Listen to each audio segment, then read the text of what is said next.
Bom dia, boa tarde, boa noite, galera! Então, nossa missão aqui é falarmos sobre o conceito de imaginação sociológica de Charles White Mills. É um conceito, né, voltado aí para compreendermos, então, como nossos problemas pessoais, questões que envolvem a nossa vida, podem se conectar, né, com a macroestrutura social aí para nós analisarmos então a questões, fatos sociais, não é? Então, ferramenta aí super importante e utilizada nas pesquisas da sociologia, imaginação sociológica. Então tá aí, Charles White Mill, né, escreveu lá em 1959 essa obra chamada aí a imaginação sociológica. Então, uma proposta, né, para nós compreendermos, entendermos o que acontece no mundo e como nós nos situamos nele. Então, por exemplo, a gente pode até compreender, né, galera? Aí nós vemos no momento aí que temos a pandemia do novo coronavírus e isso nos traz uma análise, né, como cada um de nós aí nos situamos, questões nossas classes sociais, nossas profissões, né, nossas ocupações, sejam as mais variadas, como nós nos conectamos a um problema e nos conectamos de forma diferente, né? Então, na sua obra, né, White Mills buscou aí compreender através do desemprego e do divórcio, né, como dois fatos que aparentemente podem acontecer na vida das pessoas e como cada um se conectavam aí com questões das macroestruturas, tá certo? Então, algumas questões aí, né, de organização. Então, todos nós vivemos em sociedade, né? Todos nós vivemos aí num grupo, né, de contatos entre pessoas e esses contatos fazem com que nossa vida cotidiana, né, seja uma vida social, de interação o tempo todo. Nós não estamos isolados no mundo, nós estamos conectados a outras pessoas que têm outras histórias de vida, que tiveram outras socializações, por exemplo, né? Então, nós estabelecemos então relações com essas pessoas e a partir dessas relações nós criamos regras, aí regras de convivência, né? Pactos, né? Gírias, enfim, formas de se expressar de acordo com localidades específicas, tá certo, gente? Então, alguma dessas regras de convivência elas já existiam, né? Pense nessa relação aqui, ó. Nós vemos o vovô brincando com sua netinha, né? Ensinando ela para ela brincadeira e a partir daí existe o que? A transmissão de conhecimentos, transmissão de valores. Então, quando essa menina aqui está aprendendo, né, algo, por exemplo, é algo que já existia, né, a bicicleta já existia, provavelmente ela vai continuar existindo depois do nosso falecimento também. Então, todos nós aí somos produto social, né? Todo indivíduo é produto de uma sociedade. Existiram costumes, existiram tradições que eram anteriores a nós e vão continuar existindo depois até da nossa morte. Então, a ideia, né, de que o indivíduo está conectado aí numa teia de valores, de normas vigentes, né? Então, fazendo com que as pessoas são condicionadas aí por seus momentos históricos também, né? Então, e pela convivência também com outros indivíduos, com outros grupos de indivíduos. Então, essas questões são questões que se conectam com estruturas, né, maiores, por exemplo. Então, a partir daí, a imaginação sociológica ela se submete a algumas questões, né? São 3 pontos aí que eu peguei da parte inicial do capítulo 1 do livro A Imaginação Sociológica e algumas referências também ao livro Sociologia para Jovens do Século XXI. Então, a questão principal, né? Como relacionar questões pessoais, né? Da minha história de vida a questões macroestruturais. Por exemplo, né? Algum dos exemplos que ele usa, a questão do desemprego e a questão do casamento também. Como esses componentes se afetam, né? Ou se conectam. Por exemplo, a minha história de vida, né? Se conecta com momentos. Nós vivemos agora no ano 2000, estamos em junho de 2020. Então, será que por exemplo, o desemprego ou o próprio casamento, eles há 50 anos atrás se comportavam da mesma forma, né? Em 1960 as pessoas poderiam se comportar da mesma forma que se comportam hoje. Quais eram as influências externas, né, para isso, por exemplo? Então, o próprio desemprego, quanto a pandemia, por exemplo, pode estar relacionada, ou a ausência de ações também do governo pode estar relacionada com a própria pandemia também. Tranquilo?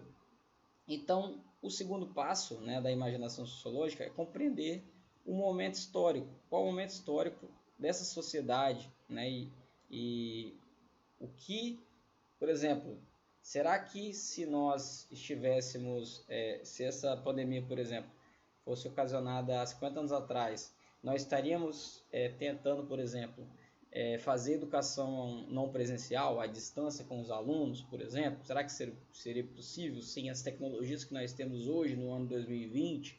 Então, isso é importante compreender, né? Em cada momento histórico vai ter um tipo de comportamento social diferente. Por exemplo, existe um momento social onde o casamento, a mulher não poderia solicitar, né, o rompimento do contrato de casamento, por exemplo, né? Então, são questões que é importante compreender o momento histórico da sociedade. Então, também nessas características, como nós falamos, diferenças com outros períodos e como isso afeta nas ações das pessoas na sociedade. E por último aí, mas se relaciona muito com o ponto 2, que é compreender, né, quais são os comportamentos e elementos que predominam, vamos dizer, padrões aí que tem uma supremacia maior, por exemplo, no vestimento. Vamos pensar, a calça jeans. A calça jeans é hoje um elemento de vestimento praticamente padrão. No século XIX, por exemplo, você se via muito a utilização de calça de pano, enfim. Então, quais comportamentos e elementos culturais predominam nesse contexto onde nós estamos inseridos? Por exemplo, como eu falei, né, a questão a gente pode pensar aqui como as tecnologias têm afetado o capitalismo em relação ao casamento, como tem sido a relação entre gêneros, né? Tem sido desigual, né? Será que podemos caracterizar a sociedade como machista? Enfim. Então, galera, aqui, né, o Mills ele traz essa questão, né? Ele fala do desemprego. Então, por exemplo, ele dá esse exemplo, né? Quando em uma cidade de milhares de habitantes somente um indivíduo está desempregado, isso é um problema pessoal desse indivíduo, né? E para entender esse problema, talvez tenhamos que observar o caráter dessa pessoa, suas habilidades e suas oportunidades também. Porém, quando temos 15 milhões de desempregados num país de 50 milhões de trabalhadores, ou seja, pessoas em idade produtiva que podem exercer uma ou outra profissão, isso já não é um problema de caráter ou de habilidades, mas um problema público, não é? Que tem a ver com a estrutura, como estrutura e com um certo funcionamento da sociedade. Então a gente pode pensar aí, quando um problema deixa de ser pessoal e vira um problema, essa canetinha está falhando, hein? E torna-se um problema público, né? Então é isso, moçada. Então aqui, né, Brasil, por exemplo, será que esse é um problema público também, né? Então muitas carreiras, né, foram afetadas aí, né? Então a gente tem chegado aí a 12 milhões quase 13 milhões de desempregados no Brasil e cerca de 5 milhões aí por conta desse período, né? E o governo também não ter tido políticas públicas para a manutenção dos empregos, né? Fez com que o desemprego subisse aí, né? E são um levantamento aí de 28 de maio de 2020. Beleza? Por exemplo, a questão do divórcio também, né? Então o divórcio, ele é o que? Quando um casamento ele não dá certo. Então, por exemplo, no casamento, o homem e a mulher podem ter perturbações, problemas, né? Levando-os ao divórcio. Mas quando o número de divórcios cresce numa cidade e de a cada 1000 casais nos primeiros anos de casamento, 250 se separam, isso só pode ter alguma relação com a instituição do casamento naquela determinada sociedade. Ou seja, né? Então, um problema individual se se conectando, né, com o problema de outras pessoas também, e aí considerando, né, o que Mills falava, será que existem fatores aí, né, comparando com outros momentos históricos, que podem ter contribuído, né, para este fato social, no caso, a instituição do casamento, ter entrado em derrocada ou também se manter ou se perpetuar de uma forma menor, por exemplo? Então, o próprio Mills, né, falava no livro lá que isso está relacionado à estrutura da família enquanto uma instituição também. Tá certo?